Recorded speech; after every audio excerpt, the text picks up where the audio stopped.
Hello and welcome to the Sewing Studio. Today I'm going to show you how to make 3 easy layer cake blocks. And at the end of the video I've got a treat for you because one of the blocks I'm going to show you has been made into a quilt and a cushion. So we're going to start with the first one, which is this block here. And it's really simple and easy to do. So you take your 2 layer cake squares and you line them up. So I've got 2 different greens here. They can be anything, it doesn't have to be 2 greens, but just 2 that have got a bit of a contrast either in colour or in pattern. So these ones you can see are contrasting colours. So I'm going to line them up. And the first thing I'm going to do is I'm going to cut 1.5 inches from one side.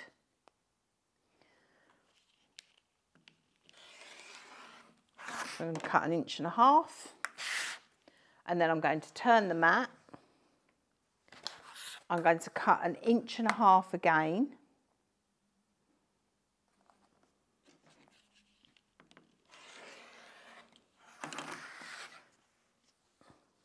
Turn my mat. This time I'm going to cut 2.5.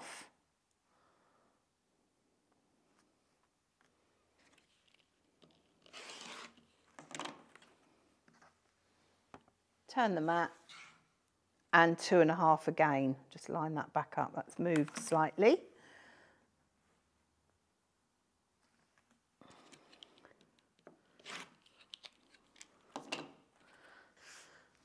So I've now got 2 blocks and I'm just going to show you how they get laid out, and then I shall go to the machine to sew them.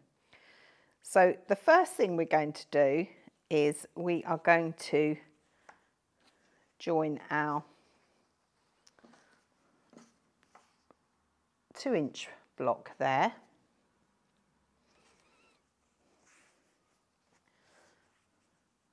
Our 2-inch block there, sorry, 2.5, now our 1.5 and our 1.5. So we're going to lose 1/2 inch in the seams, so these will be slightly longer, but we're going to press those and trim them, and then we're going to square the whole block up afterwards. So I'll just lay this one out again as well to show you. So this is our 2.5, 2.5,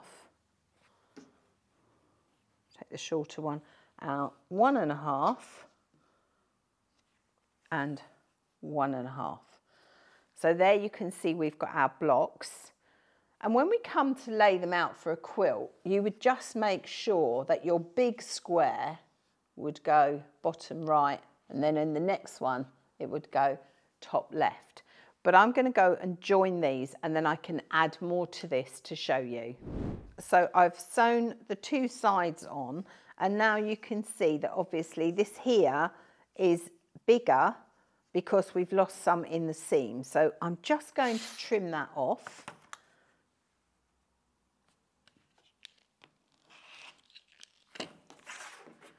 And then I'm going to join this piece.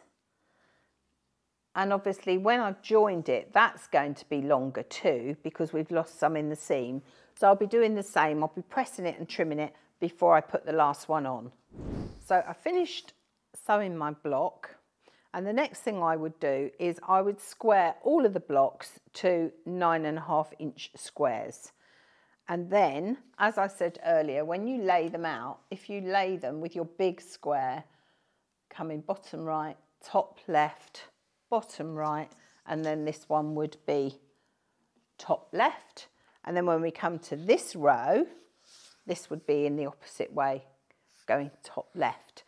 Obviously you would lay your colours out better than I've done, but that is just to show you how to make a quick easy block from 10-inch squares or from a layer cake. So we're now going to move on to our next one.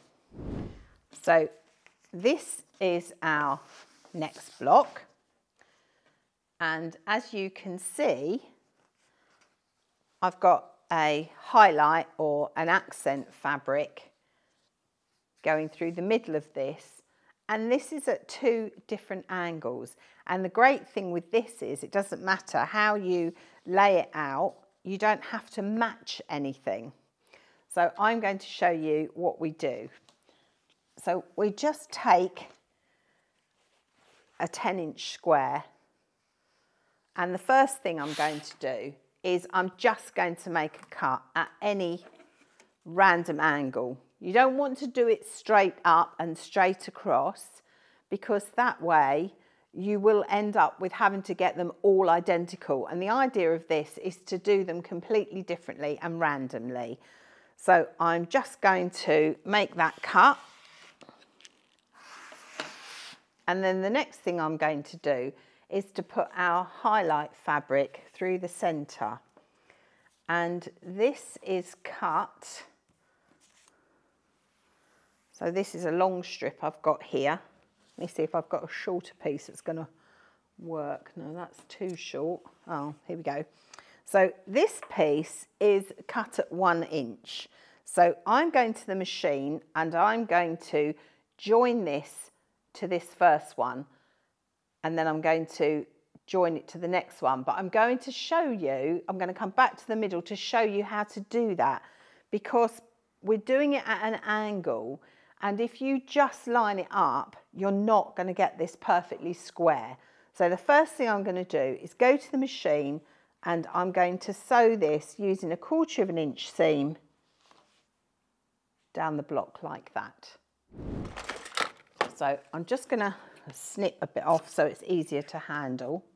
I haven't quite got so much fabric. And I'm going to press this over. Just go to the iron to give that a little press a minute. And then I need to join this. And to get this accurate, what I need to do is I need to fold this in half. So you can see here that I've folded it in half on the 2 straight sides. And I'm going to put a pin where that crease line is.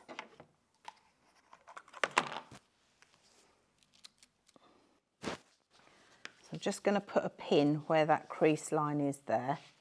And then I'm going to do exactly the same on the one that I've just stitched the navy to. So fold it up so it's in half there, and just finger press it like that.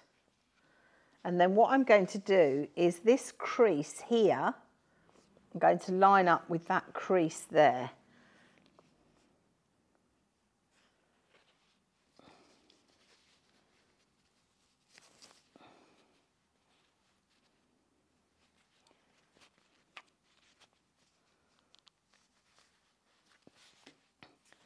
So then I can join this using a 1/4 inch seam.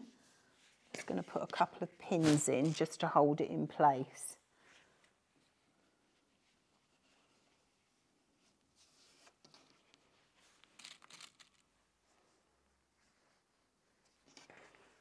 So I'm now going to sew that down there to the other piece.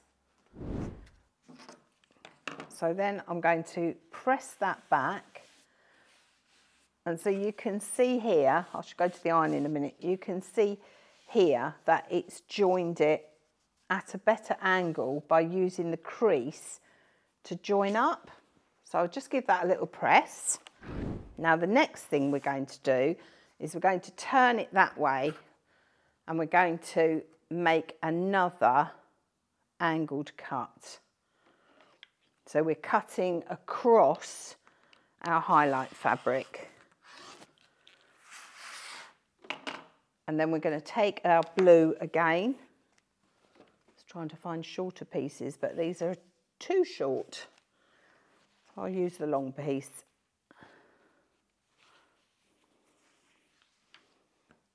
Just give that a little snip there so it's easier to handle. And I'm going to repeat the process. I'm going to join it to this one, Then I'm going to press it in half, line up my 2 folds and join it to this one. So I'm just going back to the machine to do that. So I've joined the second one in exactly the same way, folded it in half, marking it with a pin. And now you've got to square this block, and I would square this block to 9.5 inches. So I'm just going to do that.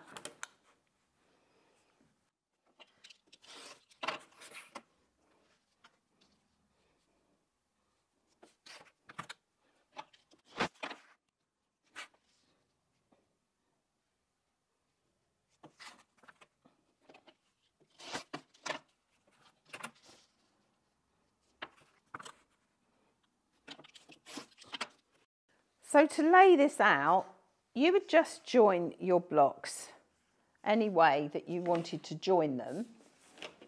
Let's move this over here a minute. Just move these out of the way. So you would just join them any way that you wanted to. So you can see that none of these match up, and that's the beauty of this, there's no matching.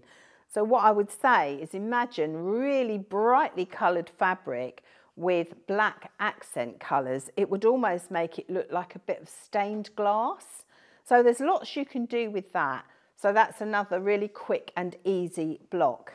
So finally, I'm going to show you the block that Julie's used that is in the quilt behind me. So you can see how this has been laid out. So we've got our 4 wedges joined back together again, and it's been laid out with them going horizontally, vertically, horizontally, and then the next row vertically, horizontally. And I just love this blend of colours, this dark blue, pale blue and grey.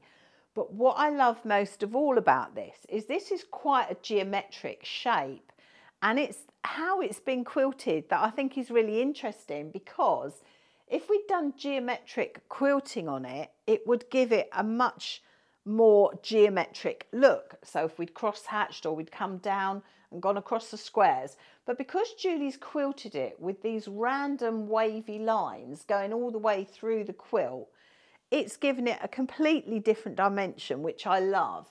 And then she's just come down the borders in these wiggly, sweepy lines. And it is really random. It's a great way of doing your quilting, because you just put the quilt through, you leave it on your straight stitch, you make your stitch length longer than you normally would, and you just feed it through, almost meandering through your machine.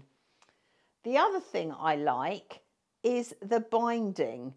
So Julie's done a scrappy binding using up all the pieces, and I think this really finishes it off beautifully. She's done a navy fillet here to frame it, a pale grey border, and then this lovely scrappy binding. So I think that's a great example of what you can do. She's also done a cushion cover because she had some left over. So you can see this is going to make a lovely cushion. She's just done a really simple envelope back. So we're now going over and I'm going to show you how to cut these wedges. So the block is made like this. So just place your ruler and do a wedge shape going that way. And then we want a wedge shape coming this way. And then another wedge shape going this way. But the important thing is don't make your wedges have a pointed end. We want them to have a flatter end because that makes it easier for piecing. So you would do this with all of your blocks. I'm just going to show you this with the 2 colours for now. But if you did this with a whole layer cake, you would have all the different colours as Julie's got in her quilt. So it is that simple. So it is 4 wedges. So I hope we've inspired you today to have a go with some of your layer cakes, or even cut your own 10-inch squares. So lots of fun things you can do, quick and easy quilts. So I hope you've enjoyed today's tutorial. As always, have fun, and I look forward to seeing you next time here in the sewing studio.